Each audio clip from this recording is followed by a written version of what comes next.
Líderes en Educación Teológica Online. Hola, ¿qué tal, queridos amigos? ¿Cómo están todos ustedes en esta jornada del 26 de junio del año 2020 de nuestro Señor Jesucristo? Gracias por conectarse. Esta vez haremos una transmisión en audio y esperemos hacer 6 transmisiones de esta naturaleza. Serían 6 transmisiones programadas en audio para repasar el seminario que algunos meses atrás realizamos de manera muy extensa. Esta vez vamos a hacer un gran repaso sobre algunos puntos y algunas cositas que vimos en el seminario anterior. Así que por eso la brevedad de estas transmisiones. Entonces, vuelvo a reiterar, serían 6 transmisiones en versión audio para que ustedes puedan escucharlas, repasarlas y reflexionarlas. Bueno, vamos a dividir estas 6 clases que tienen que ver con la Trinidad bíblica en capítulos muy bien identificados. El primer capítulo tendrá que ver con nuestro Señor Jesucristo, el Hijo de Dios. Y vamos a ver algunos textos que son muy conocidos, pero vamos a repasar un poquito la persona de nuestro Señor Jesús en el contexto de la deidad o Trinidad bíblica. El segundo tema a transmitir será el Dios y Padre nuestro, Señor Jesucristo. Luego hablaremos del Espíritu de Cristo. Luego hablaremos de el nombre del Padre, Hijo y Espíritu Santo. Luego hablaremos de un atributo maravilloso que es su misericordia y que es compartida por las 3 personas de la Trinidad.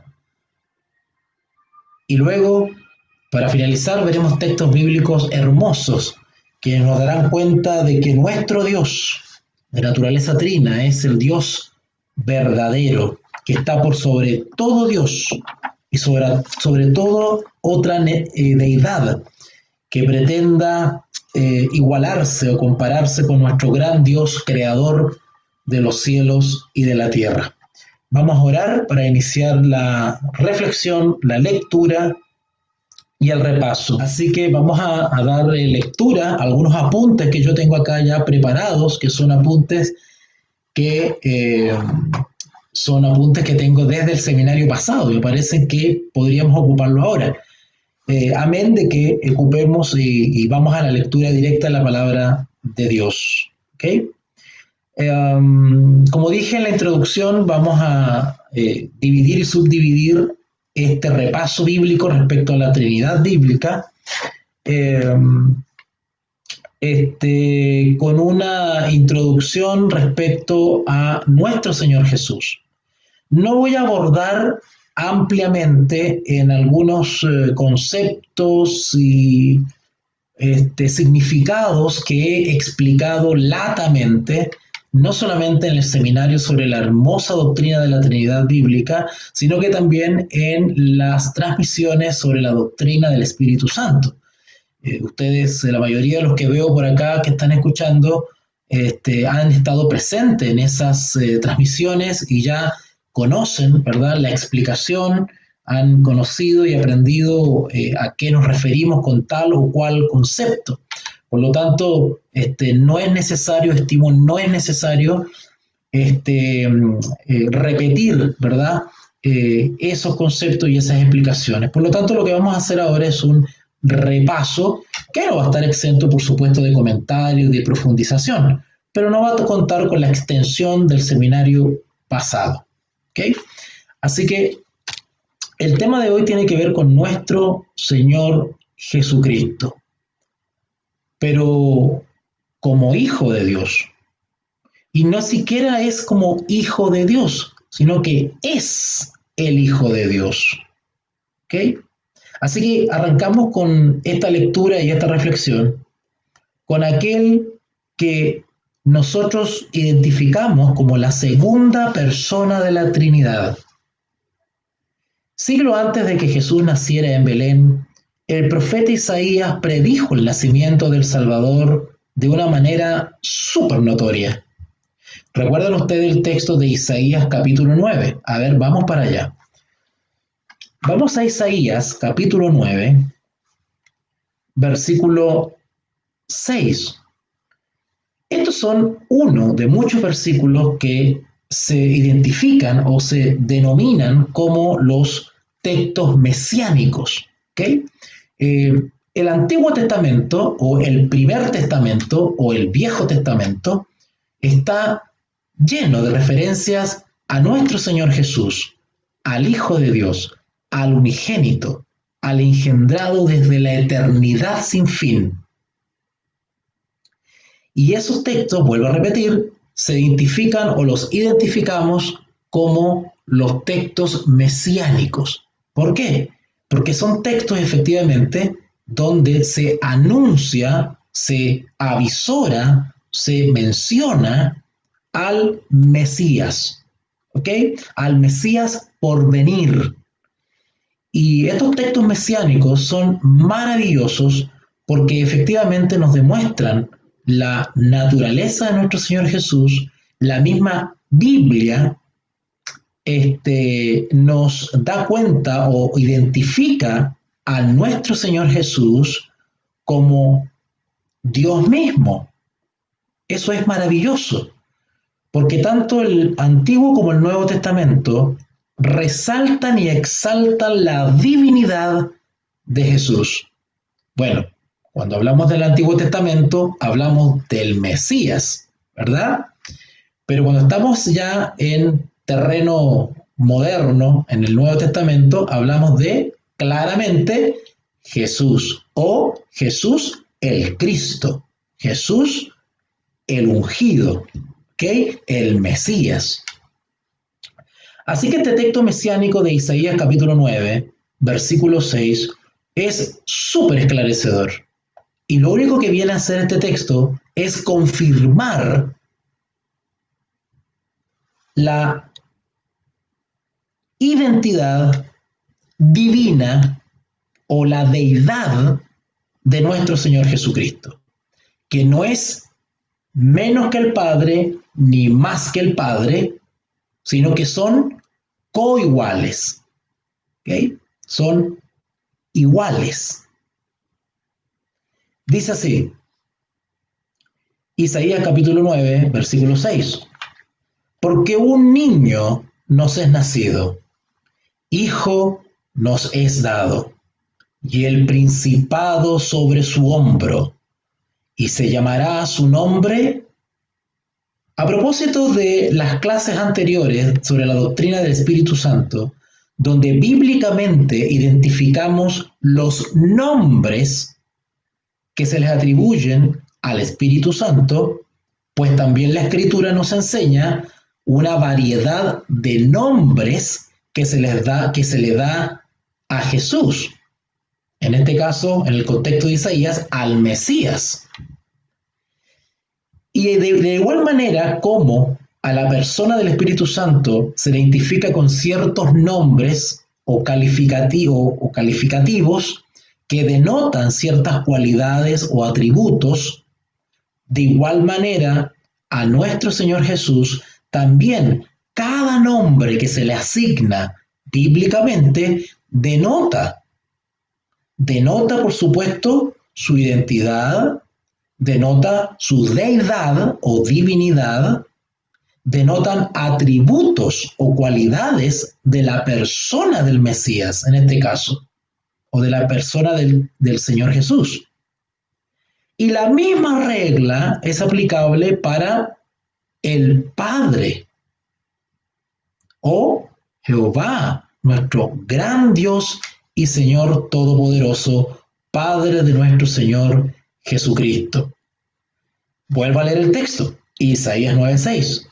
Porque un niño nos es nacido, hijo nos es dado, y el principado sobre su hombro, y se llamará su nombre admirable. Noten que dice su nombre, no dice nombres. ¿Notaron ese detalle? no dice nombres en plural, sino que dice nombre. Qué delicadeza del profeta, inspirado por el Espíritu Santo, al denominar, después de anunciar la llegada de un niño, la aparición de un niño, que la realeza estaría sobre sus hombros. Y él habla que y se llamará su nombre. Al decir su nombre en singular, queda fuera de toda duda de que estamos hablando de politeísmo, que estamos hablando de triteísmo, que estamos hablando de muchos dioses. Estamos hablando de un solo Dios verdadero. Y sin embargo, se le puede identificar con muchos nombres que denotan cualidades y virtudes. Qué hermoso y qué sabio. Porque un niño nos es nacido, hijo nos es dado, y el principado sobre su hombro, y se llamará su nombre admirable, consejero, Dios fuerte, Padre eterno, príncipe de paz. Bueno, no voy a explicar detalladamente cada uno de esas identificaciones. Solamente vamos a abocarnos a aquellas que nos son atingentes. Por ejemplo, al niño que iba a nacer en Belén se le denomina Dios fuerte. ¿Cómo entonces algunos están diciendo que hay jerarquías? Que las personas de la deidad son subordinadas, que uno es menos que el otro, que hay diferencias entre uno y otro, rebajando la naturaleza de uno en pos de otro. Si la misma escritura nos dice que ese niño es denominado Dios fuerte. Y si ustedes se notan en su Biblia, la palabra Dios está escrita en mayúscula.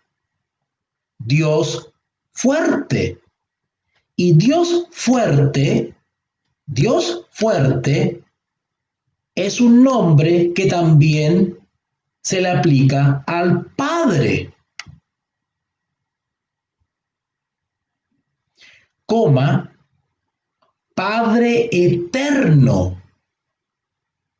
No solamente se le dice a nuestro Señor Jesús, en este caso el niño que está por nacer, Dios fuerte, que creo que con esa identificación deberíamos quedar absolutamente convencidos, porque recuerden lo que hemos dicho en clases pasadas, de que esto no se trata de cálculos matemáticos, esto no se trata de fórmulas químicas, esto no se trata de llegar a la comprensión de la palabra de Dios y de las cosas espirituales por medio de un esfuerzo intelectual. Esto se trata de ejercer el esfuerzo intelectual normal y mínimo, que es natural a nuestra condición de ser humano, pero acá lo que se tiene que hacer es ejercer fe, creer que porque la Biblia lo dice, en este caso el profeta Isaías, inspirado por el Espíritu Santo, que él denomina a Jesús, que en el contexto es un niño que está por nacer, Dios fuerte. Increíble. Solamente es creíble por la fe. Humanamente es increíble. ¿Cómo un niñito, un bebé que iba a nacer en las condiciones que ustedes ya conocen, un profeta siglos antes le estaba denominando Dios fuerte? ¿Cómo un niñito humano puede ser identificado por un profeta inspirado por Dios como Dios fuerte? ¿Entienden ahora que este asunto de reconocer y aceptar a Jesús como Señor y Salvador era un tema de fe? Cosa que no tenían los fariseos y que finalmente la mayoría del pueblo de Israel no tuvo. creer que el Señor Jesús era Dios, Padre eterno. A este niño profetizado se le llama Padre eterno. ¿Cómo explicar eso? ¿Cómo entender eso? Padre eterno. Príncipe de paz. Príncipe de paz. Esto es sorprendente, porque Isaías presenta lo que parece ser una paradoja. Escribe acerca de un niño que nace, un hijo. Esto significa que el niño es humano. También dice que este hijo será Dios y también le llama eterno. ¿Es posible que un niño humano que nazca pueda ser Dios fuerte y Padre eterno? Este enigma nos introduce a la persona de Jesucristo. Él es el Dios eterno y nació siendo un hombre. En eso consiste el misterio de la piedad. Un misterio en el cual solamente podemos tener acceso por la dirección del Espíritu Santo. El Espíritu Santo es las arras, es el llamado, es el designado para introducirnos en esa atmósfera celestial de misterio. Porque es un misterio en el cual se tiene que ahondar con la fe de un niño, no con rebeldía, no con orgullo, no con suficiencia y no confiando en las propias capacidades intelectuales para comprender lo que sin la ayuda del Espíritu Santo no se puede comprender. Por ende, quien no cree en la personalidad del Espíritu Santo, peor aún, quien no cree que existe un Espíritu Santo como persona distinta al Padre, distinta al Hijo, está absolutamente inhabilitada espiritualmente para entrar en estos misterios. Y por eso se crean docenas y docenas de especulaciones que dan respuestas equivocadas respecto a la deidad, a la naturaleza de la Trinidad. La única manera en que nosotros podemos adentrarnos hasta donde Dios permite en el misterio de la piedad es cuando nuestro entendimiento, cuando nuestro ser, cuando nuestra mente y nuestro corazón están imbuidos, ungidos con el Espíritu Santo, que es el Espíritu de la verdad. El Evangelio de Juan nos enseña quién es este Jesucristo. Comienza por presentarnos a Jesucristo como el Dios eterno, usando las primeras palabras del Génesis del capítulo 1.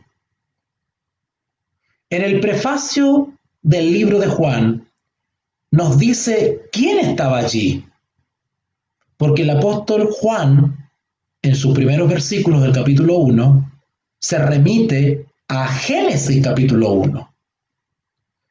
Si ustedes van rápidamente a el Evangelio según San Juan, capítulo 1, versículo 1, el Evangelio según San Juan, capítulo 1, versículo 1, van a ver confirmadas las palabras que acabo de decir. Y es por eso que toqué Isaías, ese texto mesiánico, porque efectivamente es el mismo espíritu que inspiró a Juan y que inspiró al profeta Isaías. Y el Espíritu Santo guió a toda verdad al apóstol Juan. Y todo lo que habló el apóstol Juan no se contradice con lo que dijeron los profetas, porque es el mismo espíritu. En San Juan, capítulo 1, versículo 1 dice: en el principio era el Verbo, y el Verbo era con Dios, y el Verbo era Dios. Espero que hayan captado lo que leí. En el principio era el Verbo, nuestro Señor Jesús. Era el Verbo en el principio. Ahora, habría que determinar a qué principio se refiere. Bueno, en términos amplios, se refiere a el proceso creativo, al proceso todopoderoso de la creación de todas las cosas.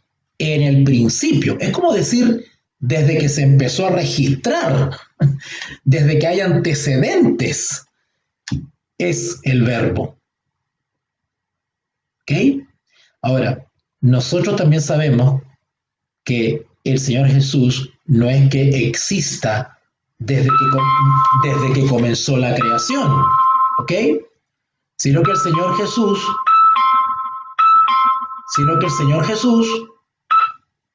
es desde la eternidad, sin fin, desde la eternidad incontable. El Señor Jesús no tiene comienzo, ni tiene fin, es eterno, porque la palabra dice que es eterno. No podemos humanamente calcular cuándo comenzó a existir el Señor Jesús o cuándo dejará de existir, porque Él nunca tuvo un comienzo, humanamente hablando. Aunque cuando la Escritura usa el vocabulario familiar, usa el vocabulario para describir la filiación, es decir, la relación entre padre e hijo, que eso es muy terreno, muy humano, pues nos habla de que engendró a su hijo, ¿cierto? Pero cuando habla de engendrar al hijo, lo hace en el contexto de la filiación, ¿vale? Cuando habla de engendrar al hijo es porque efectivamente nos está introduciendo en la individualidad de las personas que conforman la deidad. Mientras no use ese vocabulario, nosotros entendemos que Dios es el que es desde el principio. Y por naturaleza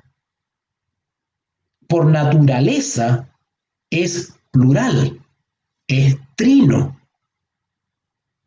Y en su sabiduría la palabra de Dios, para complementar o ayudarnos a nuestro entendimiento humano respecto a esa Trinidad, Él usa vocabulario familiar que nos es cercano. Y por eso Él habla de Padre, Hijo. Y por eso Él nos habla de engendrar. Pero ese engendramiento es un misterio oculto. No sabemos en qué momento, cuándo, cómo, no sabemos. En el principio era el Verbo. Y el Verbo era con Dios. No solamente Jesús es Dios, sino que también es Hijo. Esto para la mente humana es imposible de entender. Llegamos a un punto en que tenemos que aceptarlo porque la Biblia lo dice. El Verbo era en el principio. El Verbo era con Dios. Cuando dice el Verbo era con Dios, inmediatamente nos está sugiriendo que son dos, Padre e Hijo. Ya nos introducimos a la filiación. El Verbo era con Dios. Pero no solamente eso, sino que el Verbo era Dios. ¡Wow! ¿Cómo entender esto? ¿Cómo entender este misterio? No solamente era en el principio, sino que estaba con Dios, pero al mismo tiempo era Dios. Misterio de los misterios. ¡Wow! Un poco después, el Evangelio de Juan dice que este verbo es la persona de Jesucristo, evidentemente. Todo el Nuevo Testamento identifica claramente a ese niño que anunció Isaías. Y a ese niñito lo identifica como Jesús. Jesucristo estuvo allí en el principio del universo. Estaba con Dios y era Dios. La divinidad de Jesucristo, es decir, la verdad implícita de que Él es Dios, cuando decimos divinidad de Jesús, su divinidad, estamos hablando que Jesús es Dios, porque lo acabamos de leer, era Dios. ¿Ok? Así que cuando hablamos de la divinidad de Jesucristo, igual cuando decimos la divinidad del Espíritu Santo, ¿por qué decimos eso? Porque el Espíritu Santo es Dios. De la misma manera misteriosa en la que Jesús era desde el principio, estaba con Dios y era Dios. De igual manera el Espíritu Santo también es desde el principio, estaba con Dios y es Dios. Toda la Escritura, y así lo estudiamos en las clases pasadas, demostramos bíblicamente que el Espíritu Santo proviene de Dios, del mismo trono de Dios. Así que la divinidad de Jesucristo puede verse en el hecho de que estuvo involucrado en la creación del mundo, porque el texto de Juan lo dice, era en el principio, era con Dios y es Dios. Así que la divinidad de Jesús queda absolutamente probada. Jesús estuvo involucrado activamente, protagónicamente, en la creación del mundo. Si avanzan un poquitito en San Juan capítulo 1, ustedes verán el versículo 3. Juan capítulo 1, versículo 3. Todas las cosas, es decir, las obras de la creación, todas las cosas, por Él, es decir, por el Verbo, por Jesús, fueron hechas. ¡Wow!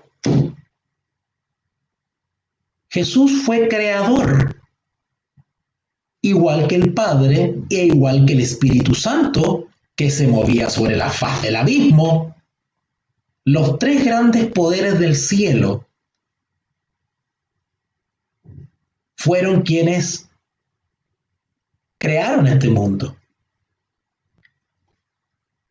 Juan dice, todas las cosas por Él fueron hechas. Y sin Él, ese sin Él quiere decir exclusión, quitarlo, que no fue partícipe, que no estuvo en el proceso creativo. Y sin Él, nada de lo que ha sido hecho fue hecho.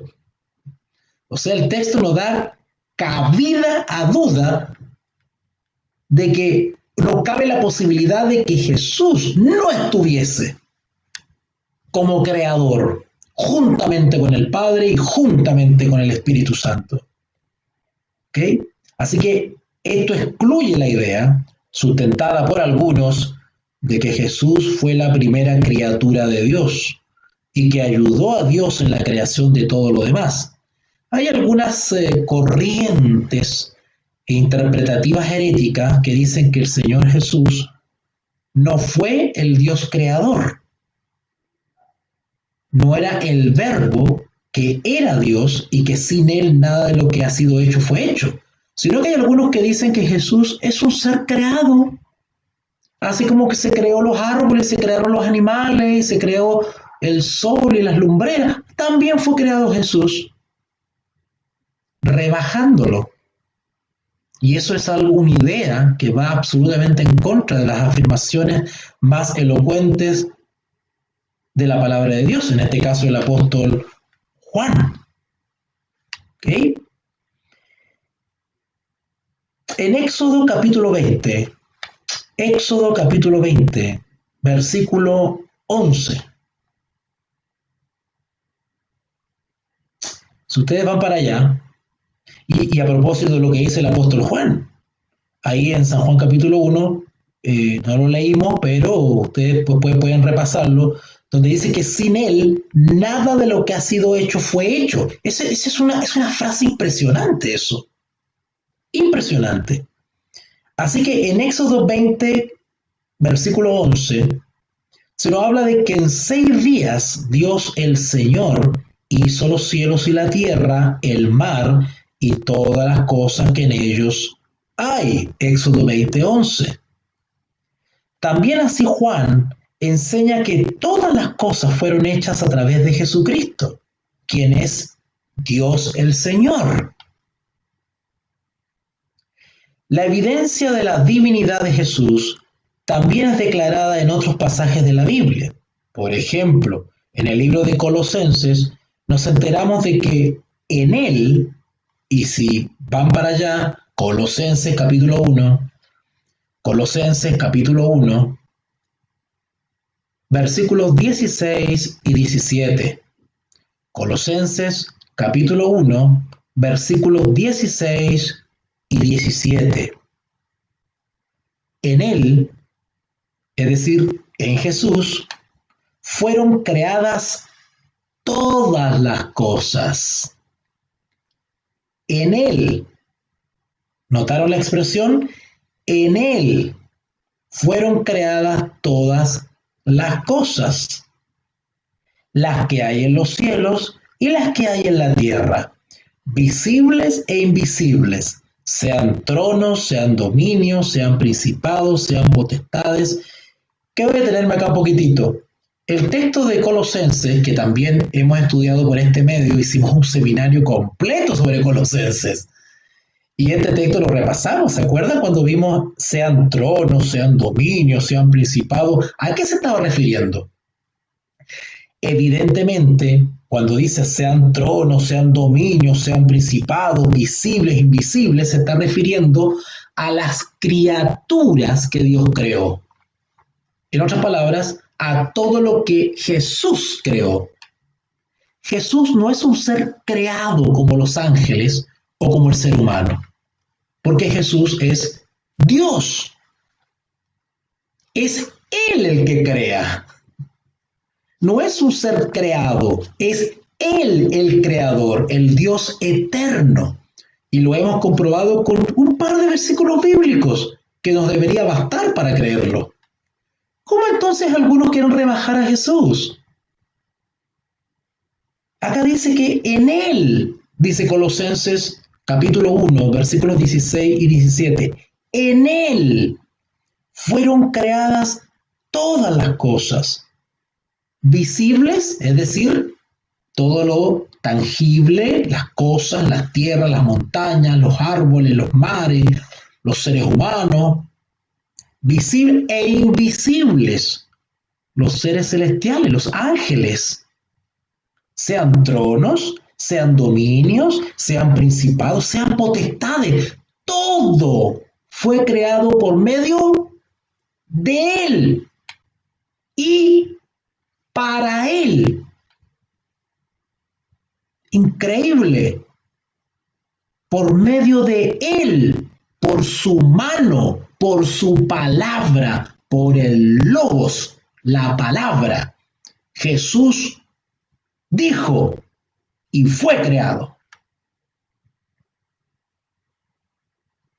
Y dice, y para Él.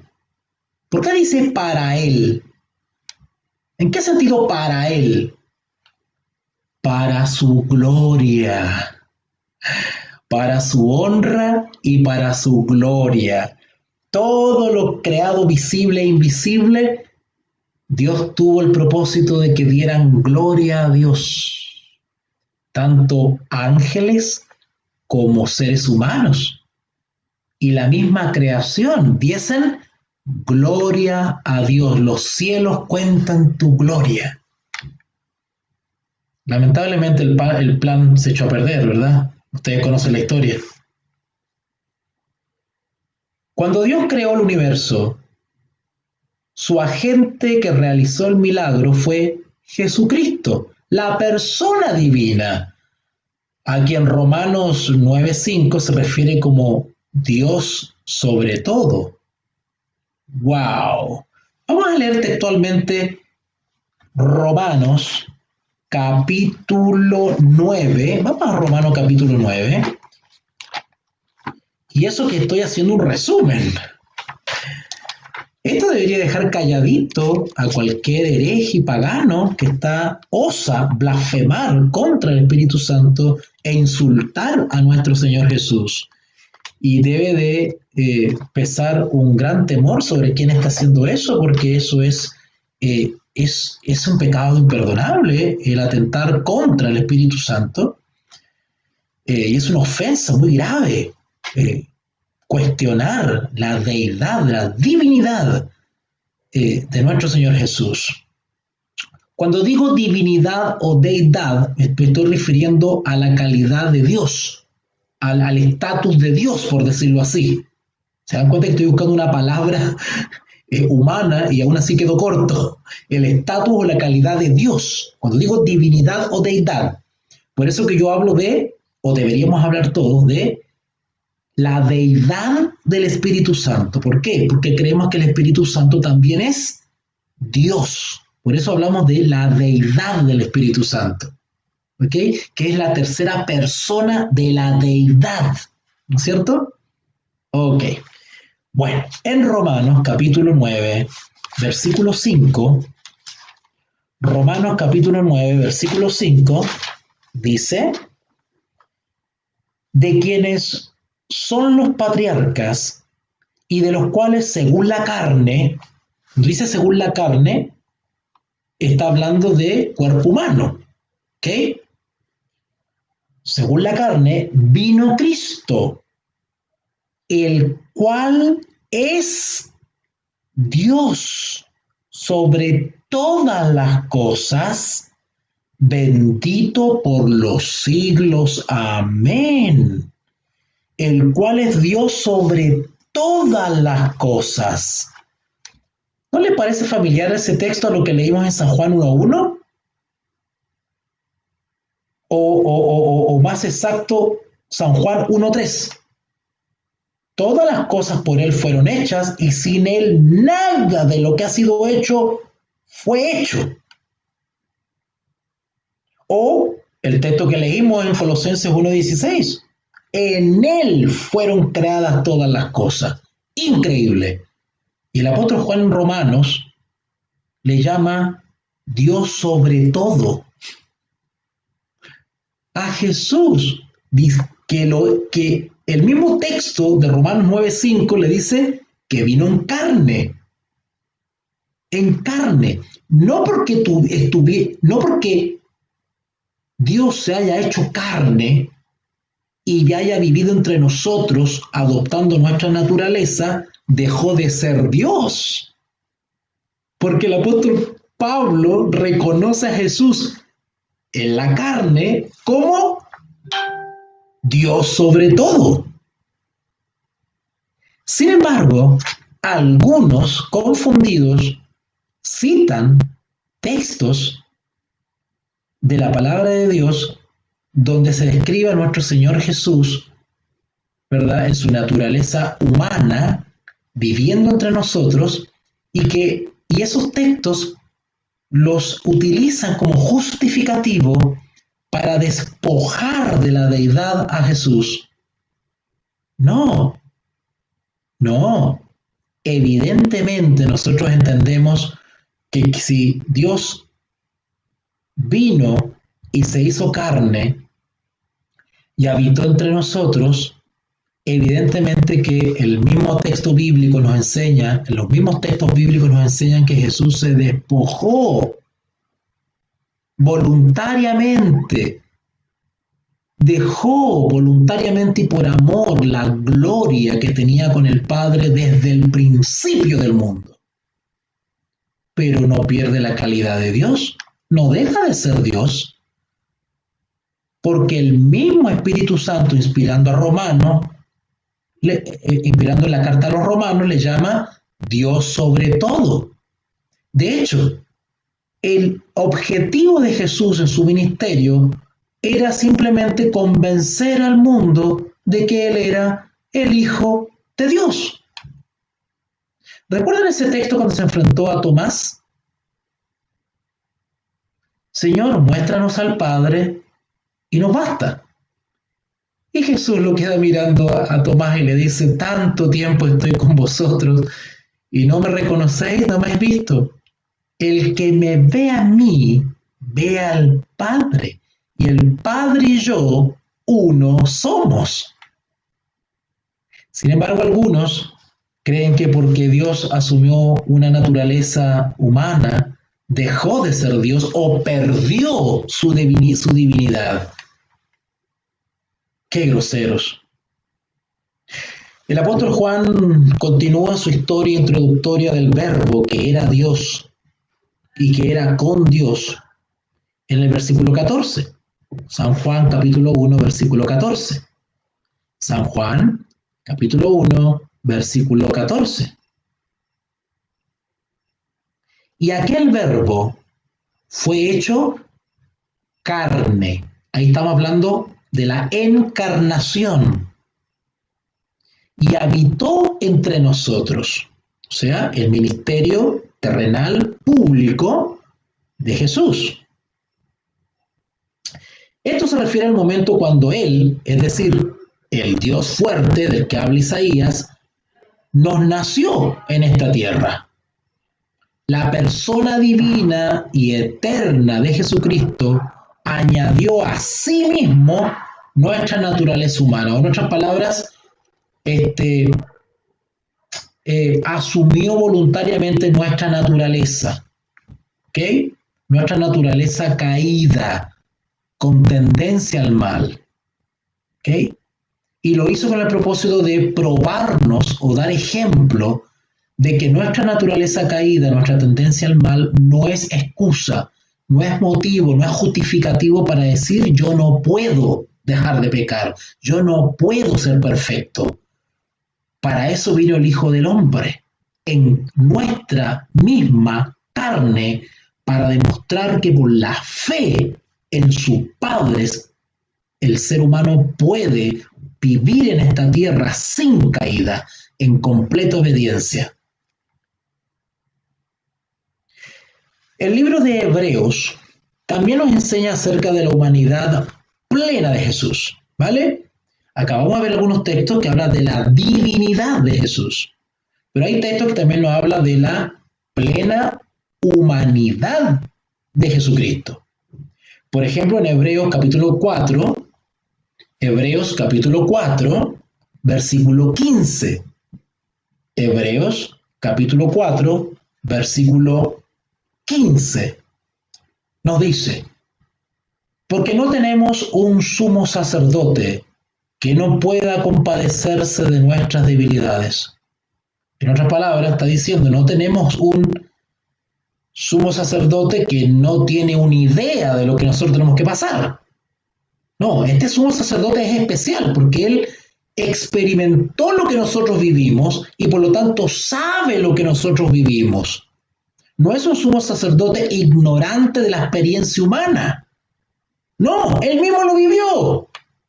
Es como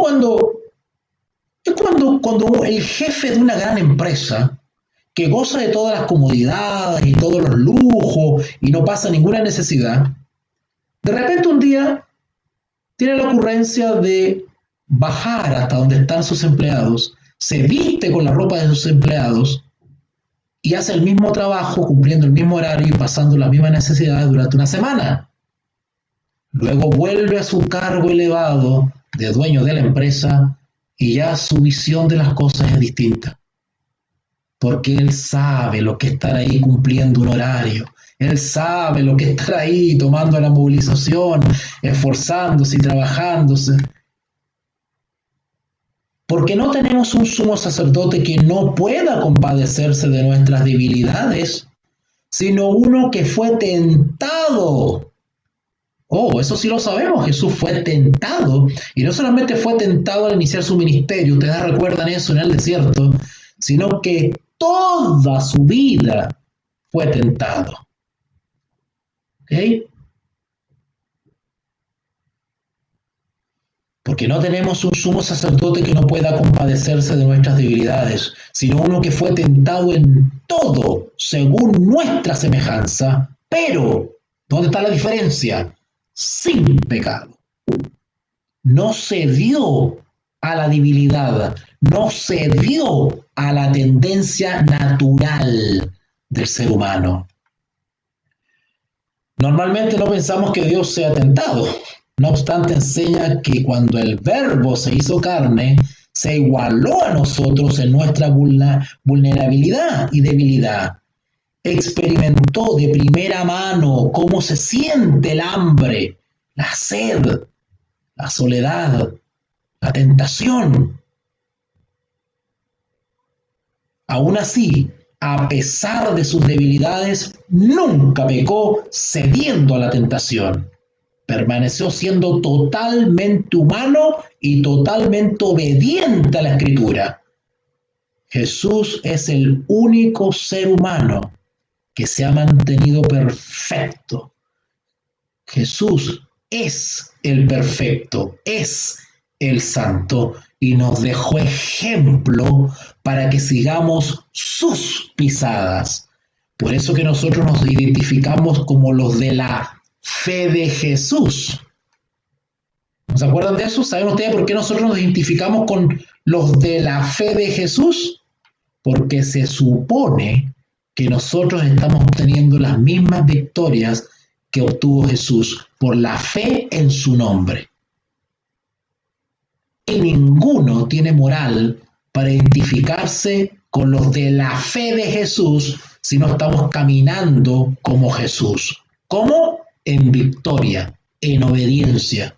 Si somos constantemente vencidos, pues no estamos poniendo nuestra mirada en Jesús como ejemplo. Hebreos, que acabamos de leerlo, afirma además que la naturaleza humana de Jesucristo, que Jesucristo tomó, fue la misma naturaleza humana que tenemos nosotros. Hay algunos que argumentan y dicen, ay, pero que Jesús era el Hijo de Dios, tenía una ventaja. No es así, no es así. Él no echó mano a su deidad para vencer el pecado, sino que en la condición humana, por la fe, dependió del poder que le entregaba su Padre. De igual manera nosotros, aun siendo débiles, podemos ser fuertes por la fe en Jesús y depender del diario poder que Él nos brinda y ha prometido brindarnos. Si ustedes se fijan por ahí en Hebreos capítulo 2, Hebreos capítulo 2, versículo 14, Hebreos 2:14, dice así: así que, por cuanto los hijos participaron de carne y sangre, es decir, cuerpo humano, Él, Jesús, también participó de lo mismo. ¿Se dan cuenta que se cae el argumento que dice que Jesús tuvo ventaja porque era el Hijo de Dios? No. El mismo texto inspirado por el Espíritu Santo dice, así que por cuanto los hijos participaron de carne y sangre, es decir, nosotros, Él, Jesús, también participó de lo mismo. No de una cosa distinta. Ahí dice, de lo mismo, dice. Para destruir por medio de la muerte al que tenía el imperio de la muerte. Esto es, al diablo. Claro, porque Jesús se mantuvo obediente hasta la muerte y venció la muerte por la fe. De igual manera nosotros podemos vencer al diablo hasta el último día. Ser fieles de aquí en adelante hasta que Jesús venga. Y si morimos, todo aquel que cree en Cristo vivirá. Todo esto es vitalmente importante para nosotros. La Biblia dice que somos pecadores, que hemos desobedecido los mandamientos de Dios. La única manera para escaparnos del castigo eterno de Dios que merecemos por nuestros pecados es que alguien sea completamente libre de pecado y humano padezca ese castigo en nuestro lugar. Y eso fue lo que hizo Jesús. Jesús vino a ofrecerse un rescate. Somos nosotros los que teníamos que haber sido crucificados. Somos nosotros los que teníamos que haber sido latigados. Somos nosotros los que teníamos que haber sido humillados, escupidos y abofeteados. Y sin embargo, Él vino en nuestro lugar. Él vino a justificarnos ante el Padre. No, Padre, no. Sobre ellos no. Déjame a mí. Yo me ofrezco para que ellos tengan una opción, una posibilidad de volver a recobrar esa relación que tuvieron en el principio. Qué maravilloso mensaje. Por lo tanto, Jesús rescató a su pueblo del castigo eterno al volverse como nosotros para que pudiera morir por nosotros. El Verbo se hizo como nosotros, totalmente humano, para que pudiera tomar nuestro lugar. La humanidad de Jesús explica por qué Jesús, quien es Dios eterno, oraba cuando vivía en la tierra. Ustedes son testigos, pueden leer todos los evangelios, cuando Jesús se retiraba para recobrar fuerzas cada día. Su naturaleza humana fue vulnerable y débil. Por lo tanto, Jesús como hombre habitualmente se dirigía a su Padre Celestial para rogar en favor de él mismo y de las necesidades de sus seguidores. Al igual que la divinidad de Jesús, su humanidad completa es una verdad central en la fe cristiana. Es algo que no podemos cuestionar, no podemos negar, tanto su divinidad como su humanidad. Siendo humano, no dejó de ser Dios, pero también fue un Dios que se hizo humano por amor. Ese es un misterio. Si ustedes van a 1 de Juan capítulo 4, 1 de Juan capítulo 4, versículos 2 y 3. 1 de Juan capítulo 4, versículos 2 y 3. Vayan para allá. 1 de Juan capítulo 4, versículos 2 y 3. Todo espíritu que confiesa que Jesucristo ha venido en carne, cuando dice todo espíritu, está hablando de una manera figurada, se está refiriendo a toda persona, pero depende. A ver, yo quiero explicar esto porque esto tiene que ver con la lucha espiritual, incluso tiene que ver con las posesiones demoníacas. ¿Cómo saber que tú estás bajo un espíritu de error o estás guiado por el espíritu de verdad? ¿Cómo saberlo? Muy sencillo. Por eso que acá en vez de decir toda persona, no, dice todo espíritu. ¿Se acuerdan que la Escritura también enseña probad los espíritus si son de Dios o no? ¿Recuerdan al apóstol Pablo cuando dice nuestra lucha no es contra sangre y carne? Es decir, no es contra las personas, es contra los espíritus que guían a esa persona. ¡Ja! Cada enemigo nuestro está bajo el poder o del Espíritu Santo o de un espíritu de demonio. No hay medias tintas. Por eso tenemos que evaluar. Ahora, aquí en este texto de 1 de Juan 4, del 2 al 3, se nos está dando una fórmula. ¿Cómo darnos cuenta cuando alguien, no importa quién sea, la reputación, el conocimiento, que esté vestido de punta en blanco, que sea hijo de no sé quién, que sea nacido no sé a dónde, da lo mismo, eso no le importa al Señor? Acá lo que implica es, ¿habla conforme a la verdad? Si no habla conforme a la verdad, ¿qué espíritu lo está dominando? Acá el texto dice de 1 de Juan, capítulo 4, versículos 2 y 3. todo espíritu, es decir, en otras palabras, todo espíritu que habla a través de una persona, ¿verdad? Que puede ser el Espíritu Santo o puede ser un espíritu de error. Todo espíritu que confiesa que Jesucristo ha venido en carne es de Dios.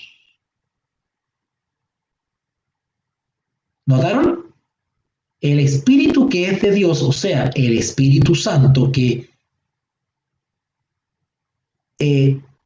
guía a una persona y esta persona confiesa que Jesucristo ha venido en carne, es de Dios. Pero veamos lo contrario ahora. Todo espíritu, acá está hablando de espíritu inmundo, todo espíritu que no confiesa que Jesucristo ha venido en carne, no es de Dios. ¿Notaron? Y esto tiene que ver con aquellos perturbados que cuestionan la divinidad de Jesús, que lo rebajan, que lo describen de manera inferior al Padre. Y para eso tenemos docenas de posiciones heréticas que cuestionan la deidad o divinidad de nuestro Señor Jesús. Y en eso nosotros probamos bajo qué espíritu está. Ahora, déjenme decirles algo. Esta regla que hemos visto acá, aplicable a la confesión de Jesús, también es aplicable al Espíritu Santo. Claro que sí, porque el Espíritu Santo integra la deidad, es Dios, es divino. En definitiva, que niega la deidad, que niega o ataca la naturaleza de Dios, en este caso la naturaleza trina, las tres personas que conforman la deidad, no vienen de Dios y no tienen el espíritu de Dios, sino que están guiados por un espíritu de error. Así como prometió Isaías con anticipación que el niño que nacería se llamaría Dios fuerte, también el apóstol Pedro predicó después de que Jesús vino diciendo: Jesús de Nazaret fue un varón aprobado por Dios. Y ese texto lo pueden encontrar ahí en Hechos, capítulo 2, versículo 22. ¿Ok? Hechos 2:22, el apóstol Pedro habla de Jesús de Nazaret, que fue un varón aprobado por Dios. Eso de aprobado quiere decir que Dios se agradaba de Jesús. De igual manera nosotros, con nuestro testimonio cristiano, buscamos agradar a Dios, ¿verdad? Ser aceptos a Dios. ¿Y cuándo se va a concretar esta aceptación? Cuando seamos dignos de recibir el sello de Dios. ¿Ok? Con eso se confirma que Dios nos aprueba. Es imposible malinterpretar lo que ha sido escrito hasta el momento, ¿verdad? Creo que lo que he explicado está sumamente claro. Por ejemplo, puede parecer que cuando el Verbo se hizo carne, dejó de ser divino, ¿verdad? Alguien que da una lectura superficial a los textos que hemos analizado podría decir eso. Sin embargo, cuando el Verbo se hizo carne, continuó siendo Dios. No meramente se convirtió en un hombre. En vez de eso, se añadió a sí mismo nuestra naturaleza humana, aunque permaneció siendo una persona divina. Es como si hubiese velado su divinidad. Pero no dejó de ser Dios. Pero hay algunos que se atreven a decir, o a cuestionar, o a suprimir la divinidad de Jesús. Aunque permaneció siendo una persona divina, ahora posee dos naturalezas, una divina y una humana. Esta verdad deja perpleja nuestra mente humana, pero es posible porque Dios lo hizo. ¿Cómo entender ese misterio? Que Jesús tuvo una naturaleza dual. La Biblia enseña esto claramente cuando dice ahí en Colosenses capítulo 2, versículo 9. Colosenses capítulo 2, versículo 9. Vamos para allá. Bueno, estos textos de Colosenses para ustedes deben ser súper comunes porque nosotros hace unas semanas atrás terminamos el seminario sobre el libro de Colosenses. Así que estoy frente a alumnos que son muy estudiosos y que recuerdan ese seminario que realizamos por este canal. Así que ahí en Colosenses capítulo 2, versículo 9 dice, porque en él, o sea, en Jesús, habita corporalmente, o sea, con el cuerpo de carne, toda la plenitud de la deidad. ¿Qué quiere decir eso? Que Jesús nunca dejó de ser Dios, solamente que Dios adquirió un envoltorio de carne, por decirlo así de una manera un poco corriente, ¿ok? Porque en él, en Jesús, habita corporalmente, o sea, en su cuerpo de carne, habita toda la plenitud de la deidad, no le falta nada. Cuando dice plenitud, quiere decir que no era medio Dios, o vino con un poquito de Dios, no, era plenamente Dios, totalmente. Es el hombre Jesucristo, la plenitud de Dios. La plenitud de Dios estaba presente en el hombre Jesucristo. Jesús mismo también enseñó esta verdad cuando llamó Padre a Dios. ¿Recuerdan ahí en el Evangelio según San Juan, capítulo 5? El Evangelio según San Juan, capítulo 5, versículo 17. Por favor, vayan rápidamente para allá. San Juan, capítulo 5, versículo 17. Cuando dice, mi Padre hasta ahora trabaja y yo trabajo. Evidentemente acá él está haciendo uso de su condición de hijo y por eso le llama mi Padre. Pero no porque le llame mi Padre y él hable desde el punto de vista del hijo, quiere decir que deja de ser Dios o es menos que Dios. Cuando el mismo texto de Colosenses 2.9 acabamos de leer que dice, en él habita corporalmente la plenitud de la deidad. Pero también tenemos este vocabulario que denota como humano temor a Dios. Mi Padre hasta ahora trabaja y yo trabajo. Bueno, estos textos, como el San Juan 5.17, que dice mi Padre, estos textos los usan los herejes para rebajar la divinidad de Jesús y a intentar probar una jerarquía. Cuando los herejes no hablan de jerarquía, automáticamente esa palabra hay que entenderla bien, cuidado con eso. Porque en términos generales la palabra jerarquía tiene que ver con una subordinación. Por ejemplo, un ejército tiene un sistema de organización jerárquico. Está el general en jefe, que es el que tiene la voz máxima, y para abajo todo tiene que obedecerle, ¿verdad? Vienen los coroneles, los comandantes, qué sé yo. Cada vez que va descendiendo la jerarquía, va en menos poder. Bueno, algunos toman este texto como Juan 5.17, mi Padre, para decir que era menos que el Padre. ¿Ok? Claro. Evidentemente, desde cierto punto de vista, sí lo era, pero en realidad no lo era. ¿En qué sentido no lo era? En que Jesús voluntariamente se despojó de su gloria por amor. Pero eso no quiere decir que deja de ser Dios, porque el mismo texto de Colosenses 2.9 lo comprueba. ¿Ok? Esto de Juan 5.18, cuando dice mi Padre, ¿verdad? Es una tremenda declaración que sus opositores, los fariseos, no entendían. Y hoy en día tenemos cristianos que piensan igual que los fariseos, no entienden este misterio.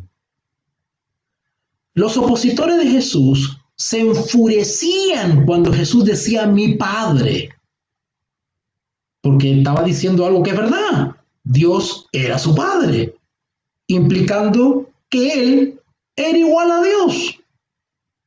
Si ustedes leen el versículo que sigue, San Juan 5:18, se van a dar cuenta. ¿Ok?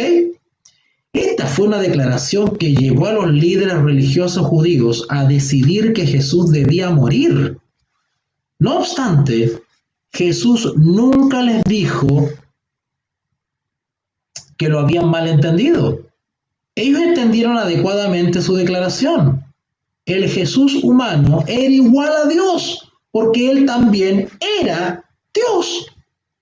Esta era una verdad fundamentalmente cierta acerca de él, que estuvo dispuesto a morir con tal de mantenerla.